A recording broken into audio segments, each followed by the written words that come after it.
হাসিনার মতো একটা দুর্বৃত্ত সে শিশু বাচ্চা আহাত তাকে হত্যা করতে দ্বিধা করেনি।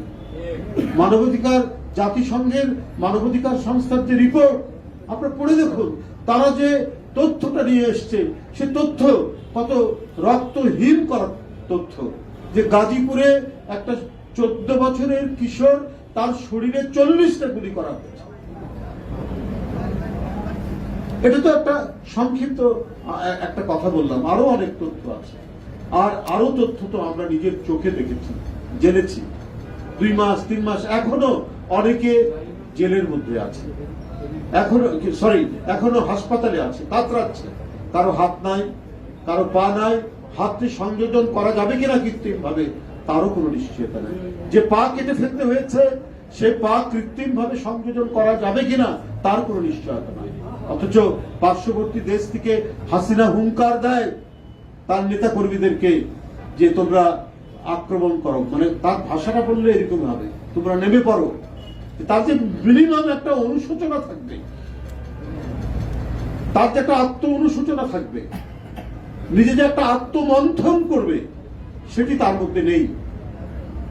এত রক্তপাত, যে শিশু বাচ্চার রক্ত পান করতে পারে, কিশোরের রক্ত পান করতে পারে, তরুণের রক্ত পান করতে পারে, তাদেরকে ওবায়দুল কাদের বলে এরা যখন রাজপথে এরা রাজাকারের বাচ্চা, সেটারও উত্তর দিয়েছে এই বাচ্চারা কত সুন্দর ভাবে কবিতার ছন্দে। এরপরেও তাদের লজ্জা না।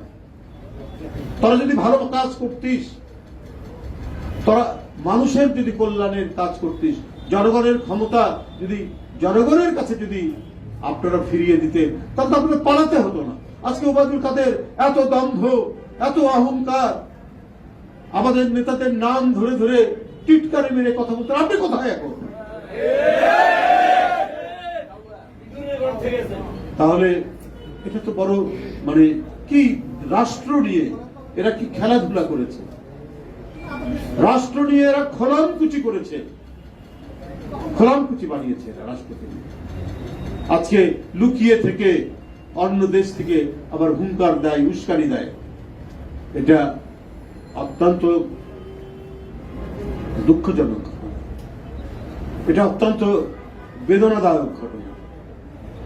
আজকে পাশাপাশি আমাদের এই অর্জনের মধ্যে দিয়ে আমরা সত্যিকার অর্থে যে গণতন্ত্র, সেই গণতন্ত্রের বিকাশের জন্য তো কাজ করতে হবে। অবাধ সুষ্ঠু নির্বাচন একটি শর্ত, সকলের অংশগ্রহণ এবং নির্ভয়ে ভোটাররা ভোট কেন্দ্রে যে তাদের পছন্দসই লোককে তারা ভোট দেবে। এটা তো 17 বছর পায়নি, এটা তো অন্তর্বর্তীকালীন সরকারের একটা বড় ধরনের কাজ। এই কাজটা তো তারা দেখাতে হবে। তারা এই বিতর্ক তো দিয়ে আসছেন, আগে স্থানীয় সরকার, তারপরে সংসদ নির্বাচন। কেন? একটি রাজনৈতিক দল, তারপরে কিছু অন্যান্য নেতারা, কিছু নেই, সবাই না। তো মূল কথা হচ্ছে যে রাজনৈতিক শক্তির উত্থানের জন্যই তো আমাদের এই 17 বছরের সংগ্রাম, যে রাজনীতি কারা করবে এবং কোন রাজনৈতিক দল দেশ শাসন করবে সেই ক্ষমতা জনগণের, সেই ক্ষমতাটা কেড়ে নিয়েছিল শেখ হাসিনা আইন শৃঙ্খলা বাহিনীর ট্যাব ইত্যাদি দিয়ে। তো ডক্টর ইউনূস সাহেবের এই সরকারের দায়িত্ব হচ্ছে তো ওই সরকারটা মানে সেই ক্ষমতাটা জনগণকে ফেরত দেওয়া। তো সুতরাং আপনারা ওই জাতীয় সংসদ নির্বাচন আগে না স্থানীয় সরকার নির্বাচন আগে, আবার আজকে দেখছি স্থানীয় সরকারই আগে হবে, এই ধরনের সিদ্ধান্ত নির্দেশনা নাকি চলে এসছে। আমরা সংবাদপত্রে সংবাদ মাধ্যমে আমরা দেখছি। কেন? বিএনপি বলেছে যে জাতীয় সংসদ নির্বাচন এটা হচ্ছে একটা জাতীয় নির্বাচন। এই নির্বাচনের মধ্যে দিয়ে রাজনৈতিক ক্ষমতা রাজনীতিবিদের হাতে থাকবে, আর এই ক্ষমতার উৎস হচ্ছে জনগণ।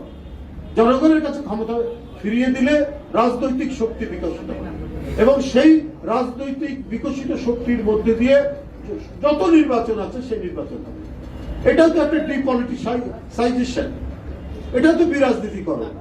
এই বিতর্কটা নিয়ে এসে স্থানীয় সরকার আগে না পার্লামেন্ট আগে, মাথা আগে থাকে না লেজ আগে থাকে, সেটা তো আগে মানে সিদ্ধান্ত করতে হবে যে কোনটা চালিকা শক্তি। চালিকা শক্তি তো হচ্ছে মাথা, মাথা ঠিক থাকলে হাত পা সব ঠিক থাকে। তো জাতীয় সংসদ নির্বাচনের মধ্যে দিয়ে রাজনৈতিক দল আপনার এম্পাওয়ার্ড হবে, ক্ষমতায়ন হবে, তারা অন্যান্য নির্বাচন তাদের নেতৃত্বে হবে এবং সেই ক্ষেত্রে নির্বাচন কমিশন স্বাধীনভাবে কাজ করবে। সেই স্বাধীনতা নিশ্চিত হচ্ছে কিনা এটা জনগণ সুশীল সমাজ দেখবে, যেখানে কোনো ইন্টারফেয়ার হচ্ছে কিনা। আর আমরা যদি বারবার বলি, এই কথা যদি বলে যায় যে না আগে এটা করতে হবে, তাছাড়া এটা হবে না, রাজনৈতিক দল ক্ষমতায় আসলে পরে তারা যদি অবাধ সুষ্ঠু নির্বাচন না হবে, এই যে এক ধরনের শঙ্কা এবং এটাকে ছড়িয়ে দেওয়া, এটাই তো বিরাজনীতিকরণ, যে রাজনীতিবিদদের উপর বিশ্বাস নেই। এই বিরাজনীতিকরণ করতে করতেই আজকে আমাদের গণতন্ত্র ভঙ্গুর হয়ে পড়েছে, আজকে আমাদের গণতন্ত্রের পথ চলা নষ্ট হয়ে গেছে এবং এইটার মধ্যে দিয়েই আপনার ফ্যাসিবাদের উত্থান হয়েছে, ডিক্টেটরশিপের উত্থান হয়েছে, যাদের কাছে পার্লামেন্ট, আইনের শাসন, সাম্য, মানবিক মর্যাদা কোনো কিছুই তারা তোয়াক্কা করেনি। এক ব্যক্তি তার ইচ্ছা অনিচ্ছার উপর সব হয়েছে। আর এটার মধ্যে দিয়ে চরমপন্থার উত্থান হতে পারে যদি আপনারা রাজনৈতিক শক্তিকে যদি খাটো করেন, রাজনৈতিক শক্তিকে যদি অবজ্ঞা করেন, তাহলে আপনার চরমপন্থা উত্থান। চরমপন্থা শুধু বাম দিক দিয়ে আসে না, ডান দিক দিয়েও আসে, এটা মাথার মধ্যে দিয়ে মাথায় রাখতে হবে। সুতরাং আমি যেটা মনে হচ্ছে, বর্তমান অনেক কথাবার্তার মধ্যে দিয়ে এই যে পার্লামেন্ট নির্বাচন বিএনপি বলেছে অতএব এটা করানো যাবে না, আগে স্থানীয় সরকার, এগুলোর মধ্যে দিয়ে যাদেরকে দিয়ে বলাচ্ছেন, আমি কিন্তু একটা শঙ্কা করছি যে আমাদের সংগ্রাম এবং আরো অন্যান্য বিষয় যে এটা দীর্ঘায়িত হয় কিনা। কারণ সেন্টারিস্ট পলিটিক্স, মধ্যপন্থার রাজনীতি বিপদে পড়তে যাচ্ছে কিনা এই ধরনের একটা শঙ্কা আমরা টের পাচ্ছি। সুতরাং ডক্টর ইউনূস সাহেব এটি আন্তর্জাতিক খ্যাতি সম্পন্ন মানুষ এবং তিনি ন্যায়সঙ্গত কাজ করবেন। তিনিও শেখ হাসিনার দ্বারা অত্যাচারিত, নিপীড়িত। সুতরাং তার নেতৃত্বে অন্তর্বর্তীকালীন সরকার একটি সঠিক সিদ্ধান্ত নেবেন এবং এদেশের রাজনৈতিক শক্তি, গণতান্ত্রিক রাজনৈতিক শক্তির যাতে বিকাশ হয় এবং রাজনৈতিক নেতৃত্বে যে সঠিক নির্দেশনা দিতে পারে, সঠিক কাজটি করতে পারে, এই ধরনের বহু রাজনীতিবিদ তো আছে, এই ধরনের বহু রাজনৈতিক দলও আছে। তাদেরকে ক্ষমতা তারা যাতে ক্ষমতা আয়িত হতে পারে জনগণের সমর্থন দ্বারা, এই ব্যবস্থাটাই আগে করুন। তারপরে যারাই ক্ষমতায় আসবে তাদের মাধ্যমেই দেশ চলবে, আরো স্থানীয় সরকার নির্বাচন হবে, আরো অনেক কিছু হতে পারে এই দেশে।